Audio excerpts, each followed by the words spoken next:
Y ahora sí, cómo es que casi mueren los dos? Que casi los matan. Está muy detalladamente en el libro, para resumir, 5 días después del golpe de Estado militar, yo estaba en una reunión con mi mujer. Del 76. Del 76, sí, perdón. Yo estaba con mi mujer y otros 40 o 50 compañeros en una reunión que había organizado el PRT-ERP, pero de la que participaba también la Junta Coordinadora Revolucionaria, que era una junta que integraban el MIR de Chile, la guerrilla chilena, los Tupamaros del Uruguay y el Ejército de Liberación Nacional de Bolivia. Porque ese es otro de los aspectos a considerar. En ese momento había guerrillas por todas partes. Lo que dije antes, Estados Unidos estaba perdiendo la guerra en Vietnam, Somoza en Paraguay tenía problemas graves, bueno, después vinieron todas las dictaduras y demás, en Brasil, en Chile, en Uruguay, en Paraguay, en todas partes. Entonces, ese contexto nos llevaba a él por un lado y a mí por el otro. Eso es lo que hay que entender. Debe quedar claro que ni él ni yo estamos intentando de justificar nada, sino que estamos tratando de que la gente, sobre todo las nuevas generaciones, entiendan en qué contexto y por qué. No ya nosotros, sino se hizo lo que se hizo, para decirlo en general. ¿Cómo le aparece al peronismo, por ejemplo, una izquierda montonera? El peronismo era un movimiento que ganaba cualquier elección, municipal, provincial, nacional, cualquiera, no perdía nunca, hasta los años 80 no perdió elecciones, salvo en algún pueblito perdido por ahí, pero no perdía. Es más, las ganaba por amplio margen. ¿Por qué le aparece una izquierda que lo divide?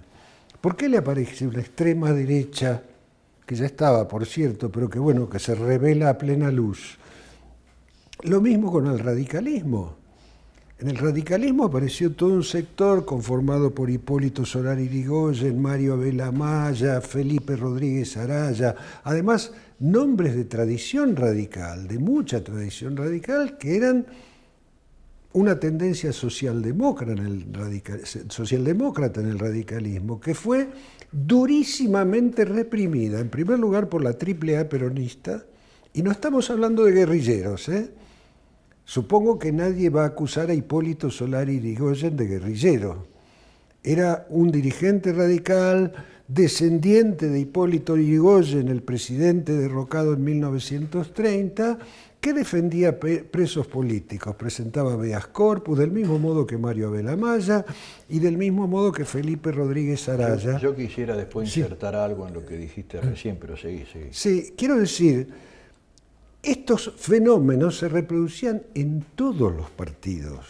Estas divisiones, bajo la influencia no solo de lo que sucedía aquí, sino de lo que sucedía en la región y de lo que sucedía en el mundo en ese momento. ¿Y qué pasó ese día en el 76 cuando se juntaron todos los regionales? Bueno, fue una reunión delirante, no vamos a entrar aquí en detalles, en el libro está contada, delirante en el sentido de que no debería haberse hecho. Las condiciones de seguridad, éramos a 5 días del golpe de Estado, el país estaba ocupado por el ejército y se pretendió hacer una reunión de 60 o 70 personas en una quinta en la localidad de Moreno, provincia de Buenos Aires, donde el casero de la quinta, que no pertenecía al PRT, era el casero de la quinta, era una quinta alquilada, debía suponer que ahí estábamos 2 parejas con sus chicos, cuando en realidad estaban alojadas 60 personas. Bueno, el casero no tardó en darse cuenta, salió de ahí, resumo, porque en el libro está contado con mucho detalle, salió de ahí, lo llamó al dueño y el dueño llamó a la policía. Al rato llegó la policía, hubo un tiroteo, ahí cayeron 12 compañeros, entre ellos mi mujer entonces, María Elena Amadío, que también era militante del partido. Y bueno, y ahí empezó la gran decadencia. Un par de meses después lo mataron a Santucho. De hecho... ¿Y usted se fue a Francia al poco tiempo. Yo estuve aquí clandestino hasta el 1 de septiembre, ahí partí hacia Europa. Primero estuve unos meses en Italia y después me refugié finalmente en Francia, en París. Rodolfo, también al principio... Sí, yo quería decir algo. Un insertado. Cuando él dijo, no, Solari Irigoyen no estuvo, no pertenecía. Yo no sé si no pertenecía. Lo que yo sé, no solamente por doctrina, sino porque se demostraron en los hechos, alrededor de un grupo de guerrilleros armados y uniformados está una segunda, digamos, otro círculo de armados no uniformados, y después están los elementos de apoyo, y están los elementos ideológicos, y están las células de infiltración en el ámbito cultural, educacional, sindical. O sea que eso es lo difícil de decir, bueno, quién pertenecía o quién no pertenecía, ¿no? Así que no es algo de decir, bueno, los que no estaban armados o uniformados no son guerrilleros. No, no es así. O alguien que estuvo a lo mejor un periodista o un sindicalista podría haber estado en contra de la guerrilla o podría haber formado parte de la organización armada.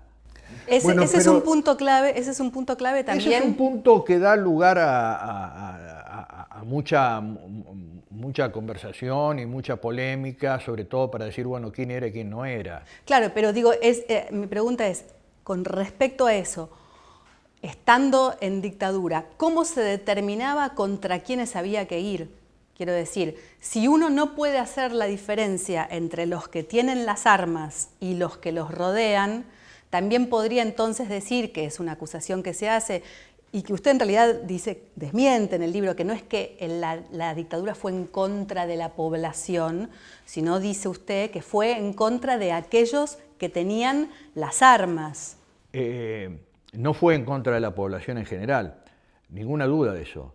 Fue en contra de las organizaciones armadas, pero al ir en contra de las organizaciones armadas sabemos que la lucha transcurrió por métodos ilegales y legales. Lo que se condena es, yo no voy a defender eso, es toda la ilegalidad y la crueldad que lleva esa ilegalidad en la lucha contra las organizaciones armadas. Pero decir que atacó al pueblo argentino, no, por varias razones. Primero, a mí no recibí el golpe militar como creo que lo recibió todo el mundo, como un fatalismo, como diciendo no hay otra cosa. A mí no.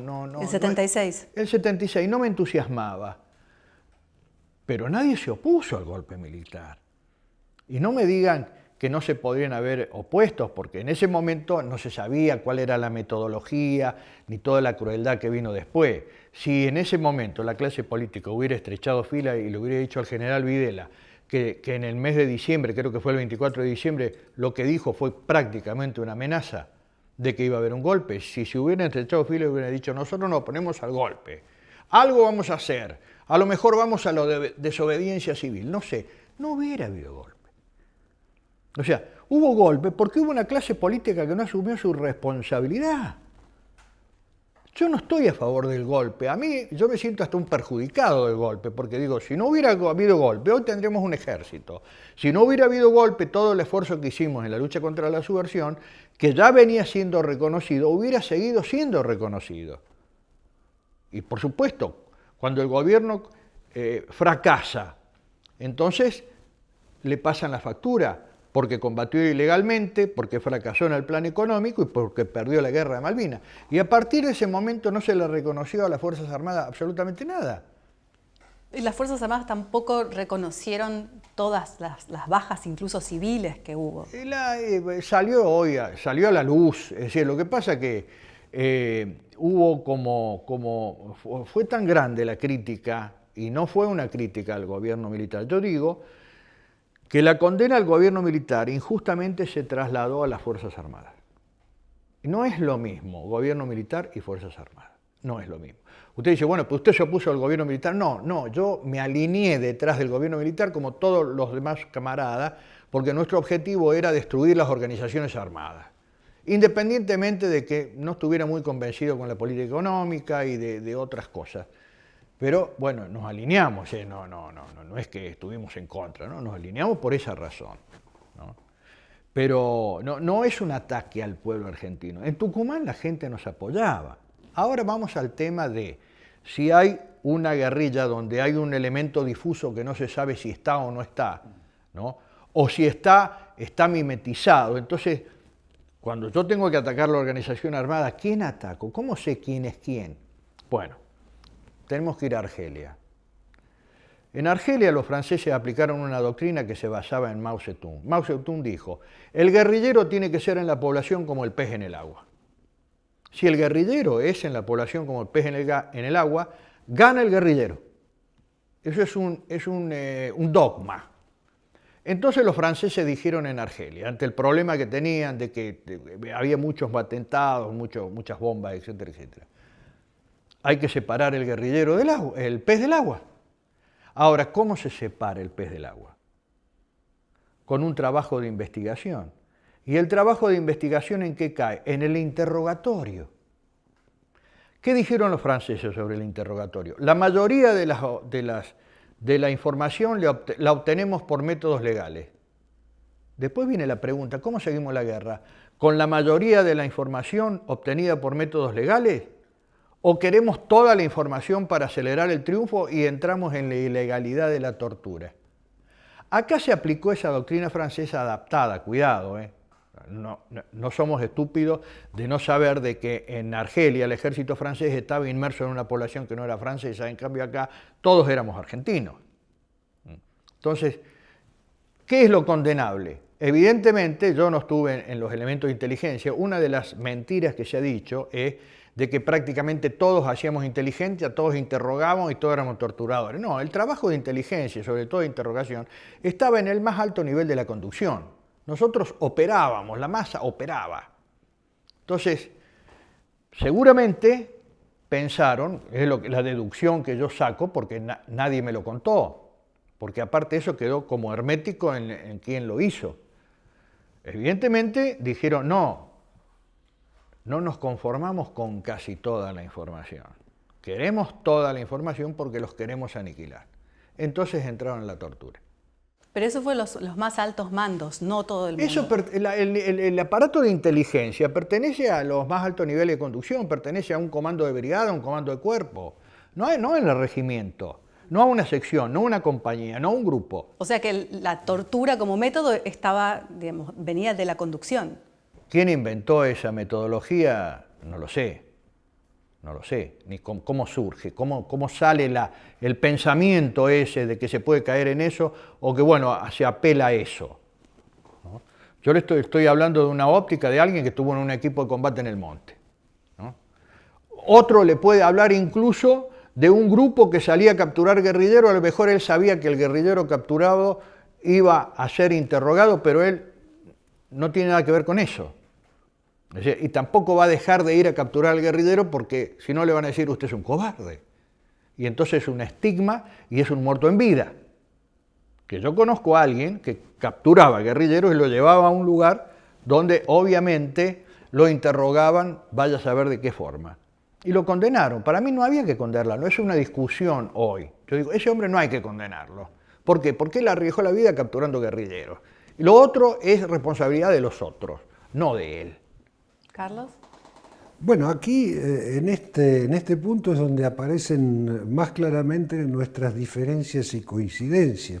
Arranco con Solari Irigoyen. El primer atentado a Solari Irigoyen no se lo hizo la dictadura cívico-militar después del 76, sino la AAA creada por Perón, que le puso una bomba en el coche y casi lo mata. Pasó por 3 o 4 operaciones graves, anduvo rengo un tiempo largo, bueno. Después otra vez lo fueron a buscar y le dispararon un tiro que él alcanzó a girar la cabeza, estuvo torturado, bueno, todo eso que ya sabemos. O sea que recibió atentados tanto del gobierno democrático, porque este es un dato importante. La represión ilegal empezó antes de la dictadura militar. Y esto no lo digo para justificar a la duda militar, que la pasó de 1 a 10 la represión ilegal, sino para aclarar Y este es un punto de coincidencia, que este es un factor del que participaron el 90% de los dirigentes de la sociedad argentina y una porción importantísima de la sociedad argentina, ¿no? Ahora, Carlos, entonces, perdóname, sí. sigo con esto. Lo que él dice de lo de Argelia y todo lo demás, eso se llama la doctrina francesa de contrainsurgencia, que es una doctrina que en efecto está basada en lo que él acaba muy bien de explicar, el pez en el agua, no podemos capturar al pez si no empezamos por su periferia, quienes lo apoyan, quienes lo esconden, todo esto. Ahora, ¿era necesario hacerlo así en nuestro país? Este es un punto, así como los otros son diferencias, este es un punto de coincidencia con Rodolfo. Todos coinciden en que cuando el golpe de Estado llegó, la guerrilla argentina estaba prácticamente liquidada. De hecho, esa reunión delirante que se hizo en Moreno, donde murieron 12 compañeros, entre ellos mi compañera, ocurrió 5 días después del golpe y fue algo así como una prueba de que el PRT-ERP ya no tenía idea de lo que estaba pasando en el mundo. El PRT-ERP, sin embargo, también quería una dictadura. Exacto. Una dictadura del proletariado. Exactamente, esa era la postura maximalista que yo ya en aquella época, porque yo explico, creo que con detalle en el libro, cómo funcionaba esto. Yo, como dije antes...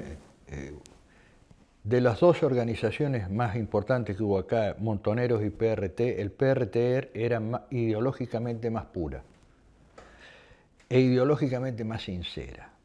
Ellos nunca, sin pelos en la lengua, dijeron, nosotros somos marxistas-leninistas y vamos por la dictadura del proletariado. Montoneros no. Montoneros y la izquierda peronista hasta el día de hoy, cuando hay que cantar la marcha peronista, se tapan la nariz, cantan la marcha peronista, pero son otra cosa. Es decir, yo le reconozco al PRT de que dijeron, somos marxistas-leninistas, vamos por la dictadura del proletariado. O sea, en ese sentido, en las cuestiones ideológicas fueron claros. O sea que ustedes estaban peleando por una dictadura distinta, digamos. Bueno, a eso voy, pero lo importante ahora es reconocer los matices. Peleamos por una dictadura, pues. Peleamos por otra cosa. Lo importante ahora es reconocer los matices, todos los matices, de un lado y del otro. Por ejemplo, ¿cómo funcionaba esto de la dictadura del proletariado en el PRT-ERP?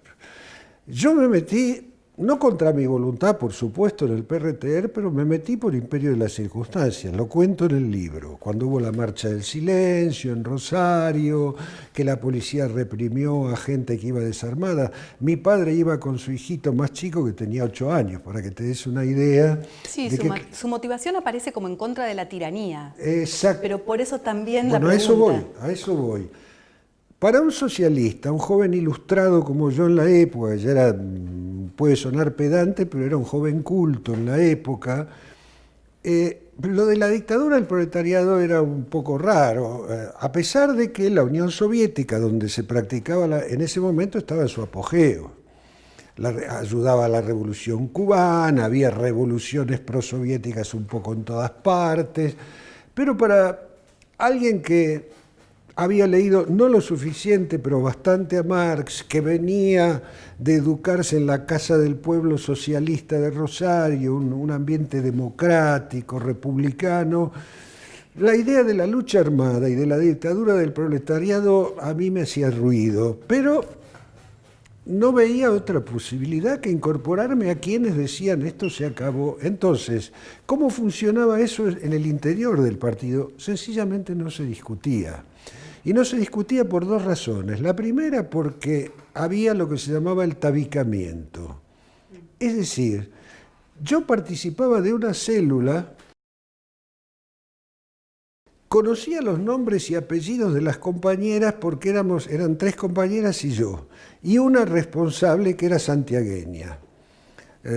Que yo su verdadero nombre no lo conocía. A las otras 3 sí las conocía porque éramos de Rosario, todos cercanos a la Facultad de Filosofía, bueno, nos conocíamos. Pero normalmente en una célula uno conocía a sus compañeros por el nombre de Guerra, por el sobrenombre, no por su verdadero nombre, no teníamos su dirección. ¿Y por qué se hacía esto? Por razones de seguridad.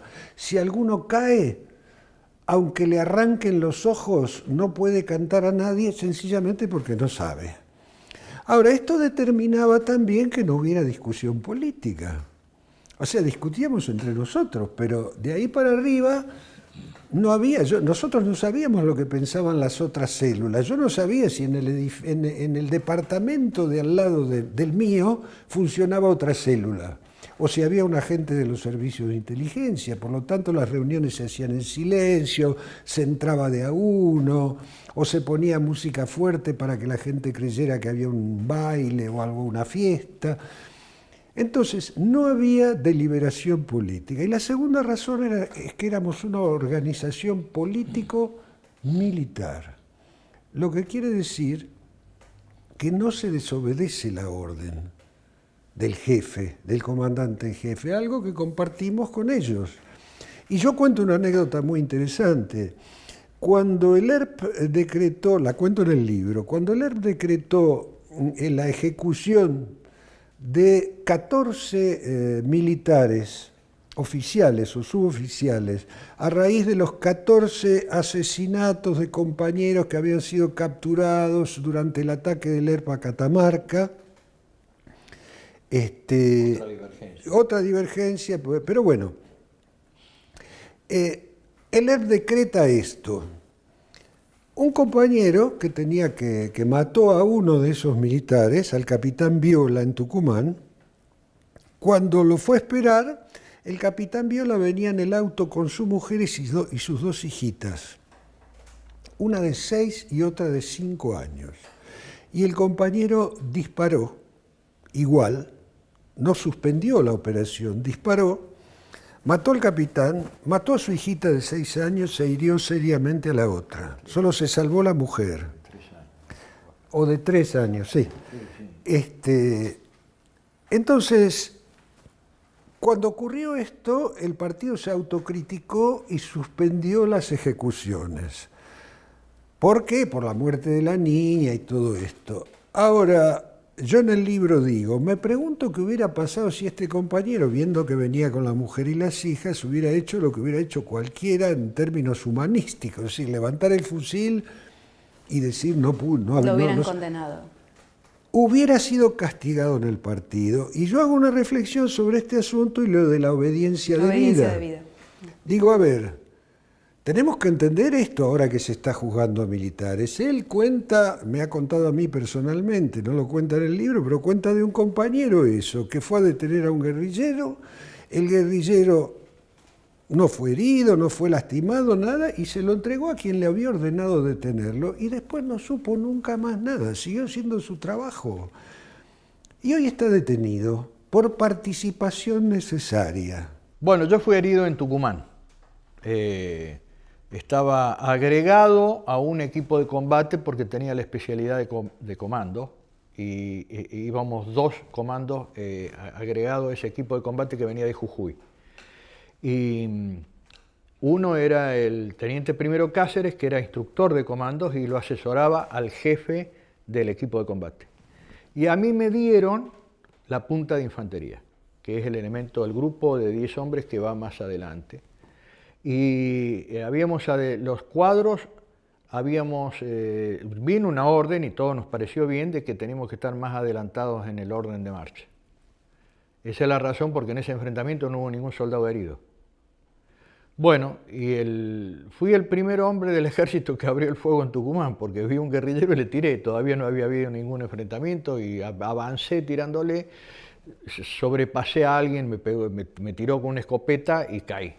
Y después el enfrentamiento siguió. En un momento dado, yo creía que me iban a rescatar cuando el ataque avanzara en el monte, pero el teniente primero Cáceres saltó hacia donde yo estaba, que aparte estaba como en un pequeño cledito de monte, y esa imagen la tengo muy nítida porque me pareció que él estaba tirando una moneda para arriba cuando hizo eso. Y lo hizo por mí, que yo tampoco era amigo de él, y lo mataron.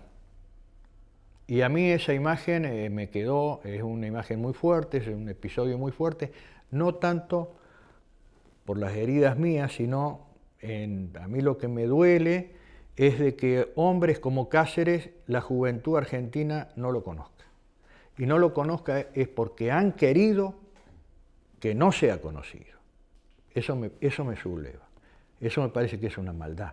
Porque aparte, independientemente de que sea un hombre del ejército, que su idea puede haber sido de centro o de derecha, no sé, es un acto heroico, es la vida por el otro, y eso en una juventud como la Argentina, que la vemos descarriada, eso es un ejemplo. Y lo han negado, lo han ocultado adrede. Esa es una de las razones que me lleva a escribir el libro. ¿Qué expectativa tienen ahora, recién puesto en la calle este libro, sobre lo que va a generar hacia el futuro y qué quisieran ver como evolución de la sociedad? Y yo quisiera ver un tratamiento que tenga en cuenta la época, que no esté contaminado ni por el oportunismo político, ni por el ideologismo, ni por el revanchismo, ¿no? Y que alguien mire serenamente todo y saque conclusiones. Nosotros no pretendemos prevalecer sobre el otro en las cuestiones que tenemos como en divergencia. Lo que yo dije en un momento es que el libro es un juego dialéctico. Tesis y antítesis indistintamente, y el que va a hacer la síntesis es el lector. Nosotros le damos los elementos y que el lector saque las conclusiones que quiere. Nosotros no tratamos de inducirlo, solamente decimos yo pienso esto. Coincido totalmente en lo que acaba de decir Rodolfo, que son dos relatos paralelos, es una cronología de hechos históricos, como dije antes, locales, esencialmente locales, por supuesto, regionales e internacionales, y en esa cronología los dos tratamos en paralelo los mismos temas. Decimos, por ejemplo, para tomar un ejemplo, un subtítulo de uno de los capítulos, fusilamiento del general Aramburu.